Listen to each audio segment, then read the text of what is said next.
Ben, we have you down for Bible study. Yep, yep, yep. First, I just want to thank Emma. I don't even know if she's still here. Is she still in here? No, She she is not. left. That's crazy. Oh, that's so sad. I just want to thank her for that little cool. I'm guilty of having more than 4 hours on my phone every single day, so definitely felt the conviction and a little fire coming up. But also that was just so cool. Like Amish to Adventism. I've never met somebody who was Amish and came to Adventism. That is awesome. And thank you, Yuri, for that testimony. I can 100% back that up. I have canvassed so many people with no soliciting signs. It takes bravery, it takes boldness, but that's boldness that you get straight from the throne of heaven. So the fact that you're able to go up to those doors with no soliciting signs, it shows that you have a connection to heaven, because without it, it takes a lot more bravery to do it on your own human self. um, Today I'm going to be giving a Bible study off a well known story. um, Many of you guys are probably still in school, either high school or college right now. And if you're not, that's great. Awesome. This still applies to you as well.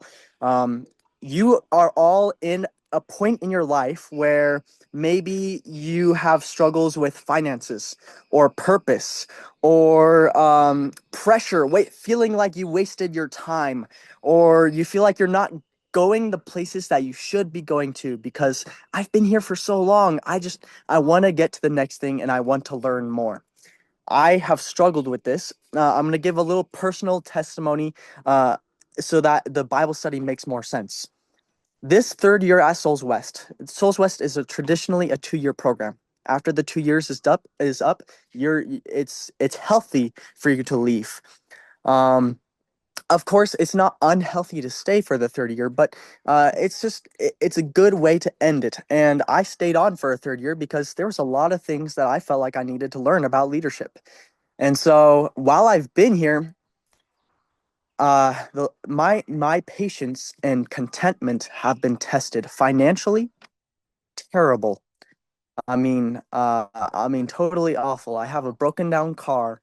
I have $0 in my bank account. It feels like I'm financially drowning.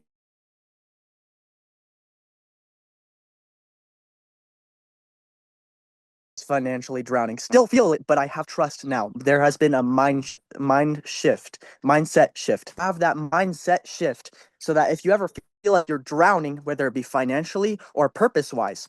I've been stuck in the same place with Souls West where I've been canvassing for so long. I've been canvassing for 8 years, y'all.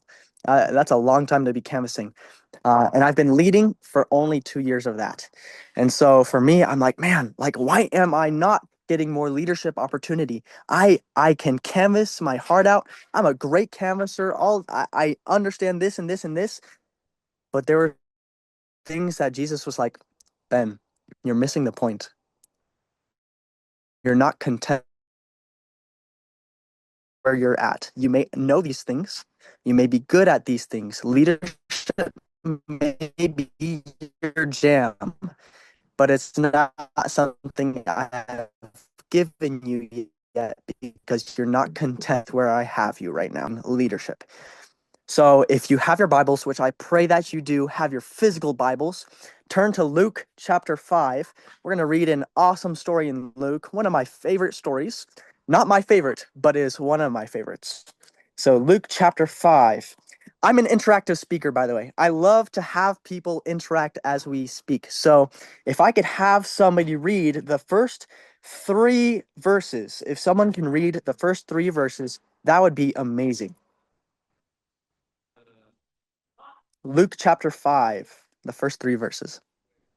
So it was as the multitude pressed about him to hear the word of God that he stood by the lake of Gennesaret and saw two boats standing by the lake. But the fishermen had gone from them and were washing their nets.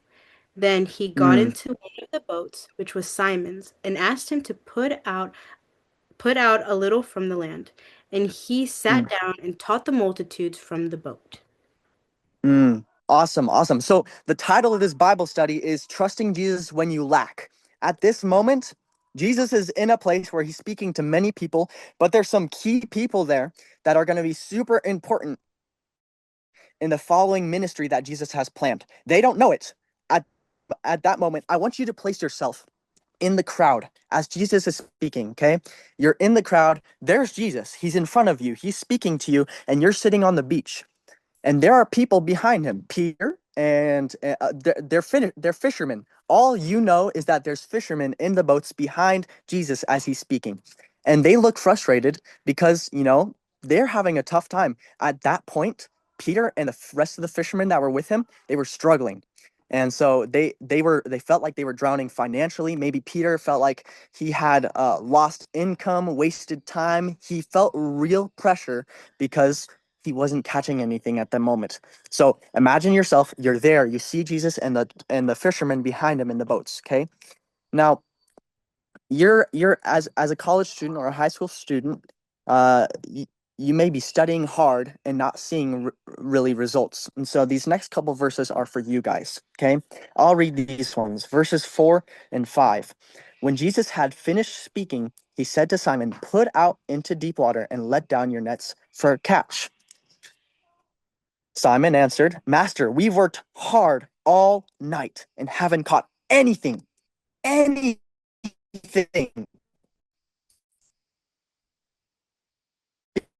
Because you say so,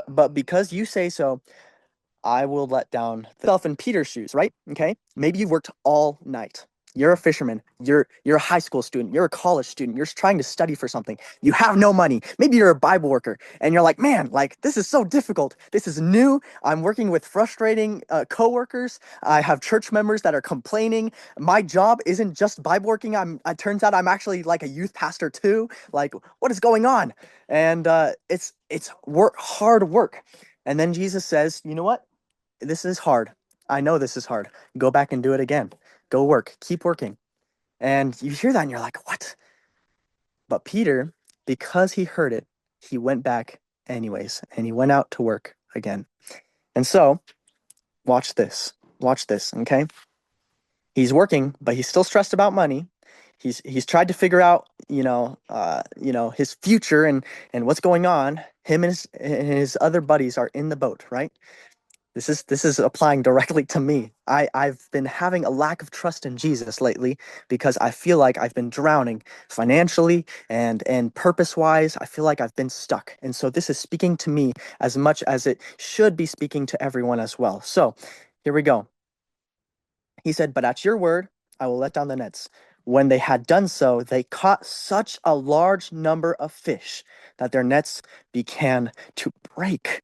So they signaled their partners in their boat and to come by and help them. And they came and filled both boats so full that they began to sink. Now, I don't know if you guys have ever seen fishing boats. I love to fish. I used to live in Montana, and fishing boats these days are tiny little dinky things. They're wimpy little looking things. Back in Jesus' day, if you go and you search up fishing boats from Jesus' day and age, they're pretty big. They're not small dinky little things that we have in today's day and age. They're pretty big, and they filled up two of those with fish.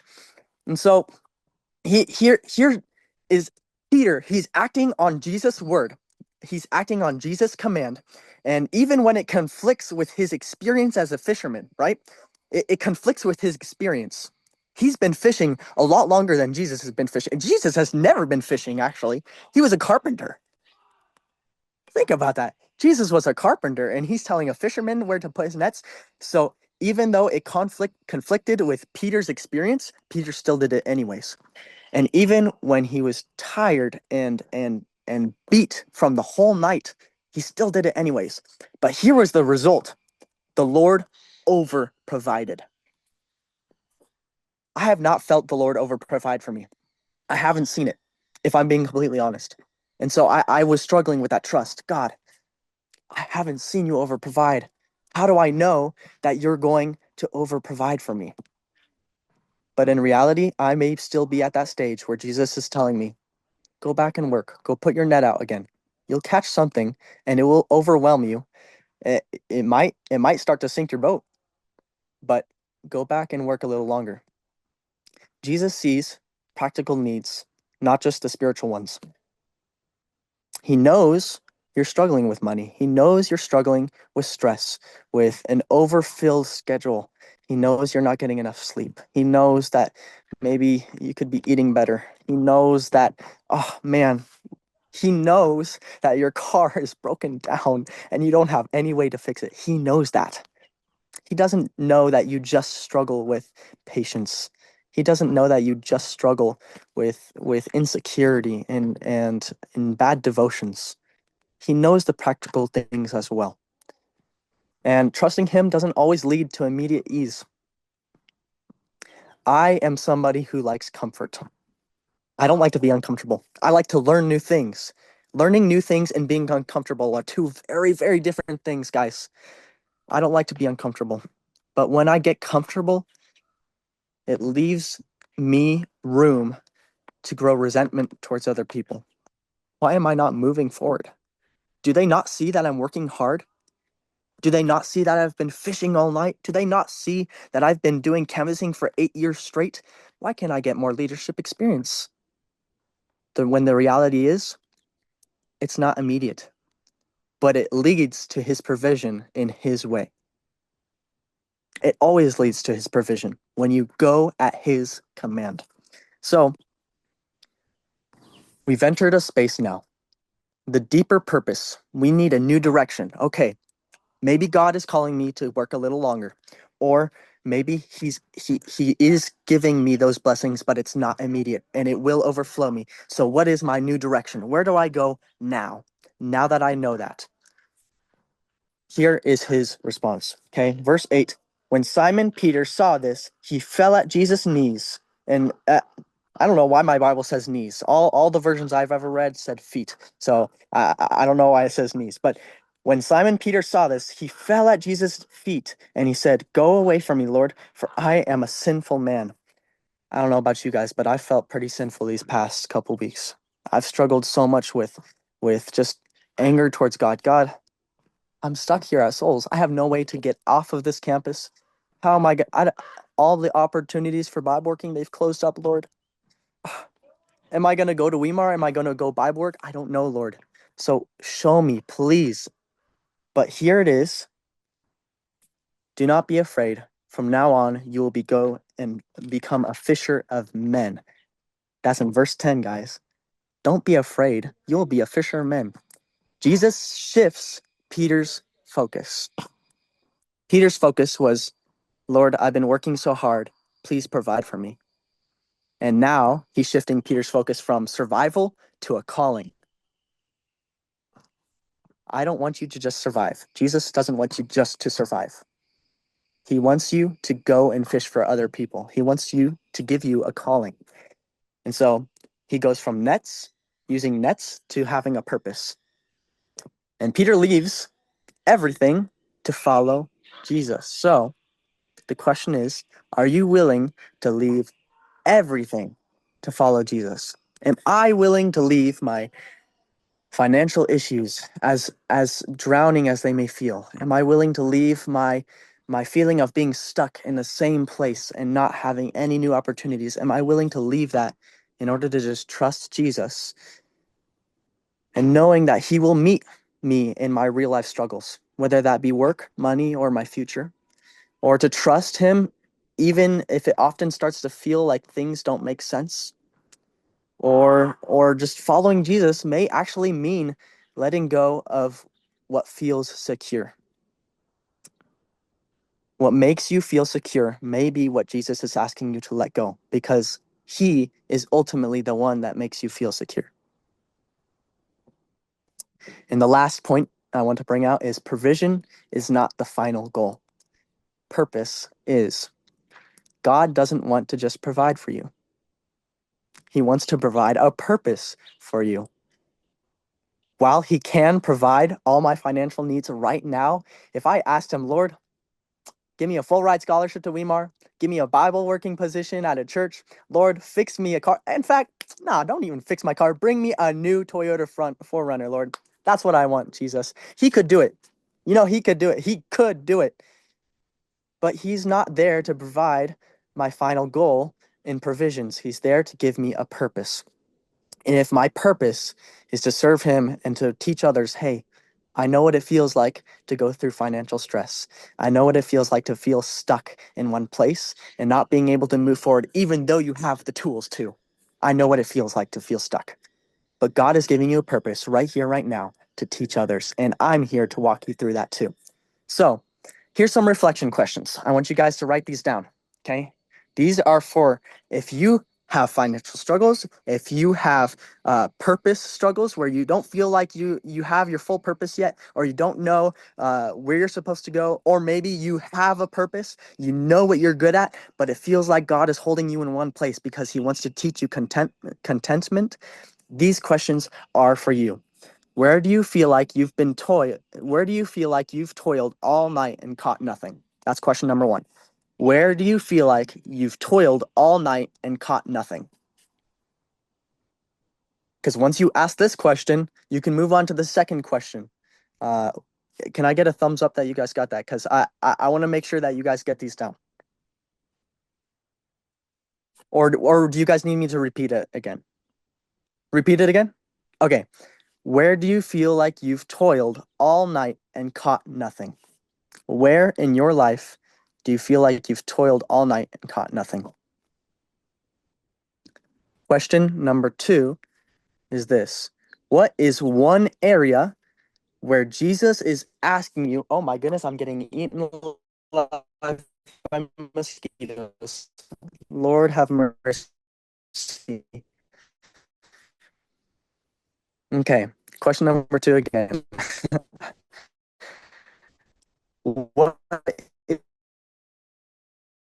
is one area where Jesus is asking you to trust him, even if it doesn't make sense? To trust him, even if it doesn't make sense. And then give you a little more time to write that down. Okay. And question number 3. Are you more focused on provision or on the purpose Jesus might be leading you into? Are you more focused on provision or on the purpose Jesus might be leading you into? Because that final question will truly let you know if you trust Jesus.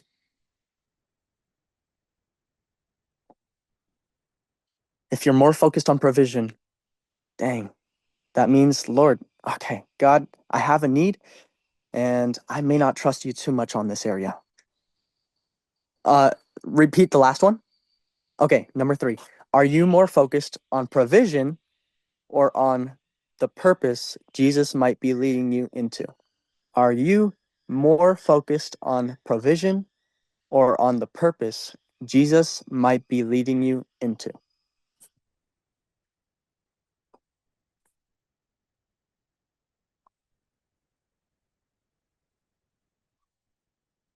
Okay, just so you guys know, this Bible study is not something I was originally planning for something else. In fact, I was talking to Yuri about this. I was going to do a Bible study on the difficulties of rejection because of that, of her testimony. But just these past couple days, I've been thinking, and I went on a 24-hour phone detox. I completely made sure I was not touching my phone, and I was thinking about it. God, where have you been leading me? Like I feel stuck. And then this story came to mind, and so this Bible study came to me. But let's repeat those last couple takeaways, and then we'll pray. We can do some questions or talk with each other if you guys want. I don't know how the end of this works, but we'll review those 4 last points again, so you guys can write these down, and then you can give this Bible study to somebody else as well. So the first point is Jesus meets you in your real life struggles, whether that be work, money, or future. He meets you in those real life struggles. Point number 2. Trust often starts when things don't make sense. That is ultimately where it starts. If it doesn't make sense, that's where trust starts. And then number 3, provision is not the final, or sorry, that's not number 3, that's number 4. Number 3 is following Jesus may actually mean letting go of what makes you feel secure. That fishing job, that fisherman job that Peter had, that's what gave him security. That's the job that kept him and his family fed. But he had to let that go to follow Jesus. And he became a different type of fisherman. But he had to let that job go, even though he toiled all night, even though God told him to go back and work again. He had to let that go. So if letting go of what makes you feel secure means following Jesus, follow Jesus. Let go of that thing. Drop it like it's a sack of rocks. Let it go. Leave it and continue forward in your relationship with Jesus. And the last point is this: provision is not the final goal. Purpose is. Provision is not the final goal. Purpose is. Okay. So that's the end of the Bible study. But let's go ahead and say a quick prayer. I'll pray, and then Esther, if you have anything else you want to say, or Cherith, you're more than welcome to. But first, let's say a quick word of prayer before it gets way too loud over here. Um, Heavenly Father, thank you so much for the story of Peter, and you know, a lot of us may feel stuck financially, where we feel like we're drowning. A lot of us may feel like we're stuck in purpose, where we've been doing something for so long, and we may be ready for leadership roles, but maybe there's something in our character that you really just need us to learn. And give us patience, Lord. Give us contentment in where we're at, and joy in the small things that we do. Lord, I also pray that you'd be with us as we continue to work joyfully for you. Help us to leave the security of things that may be holding us back from continuing to follow you. I know Emma was talking about our phones. Lord, I know I spend too much time in my phone sometimes, and so I pray that you'd help me to continue to work on that. Help me to leave things behind. But there are real things that you care about, Lord. Our finances do mean something to you. And so, Lord, for me specifically, I pray that you'd be with my Jeep, with uh, just help me to be financially smart, help me to move forward, and Lord, please provide for me and my friends here. They have real concerns in life, and their lives do matter to you. Um, Even though you're the king of the universe and you're taking care of bigger things than we know of, you care about our little problems. And so I pray that you'd please provide for them and for me as well. Continue to help us to look to the Bible for examples and to see the whole story. The Bible's not separate stories, it's one big story of your promise to come back and to bring us home to you. Help us to look forward to that day, Lord. I pray this in your name. Amen.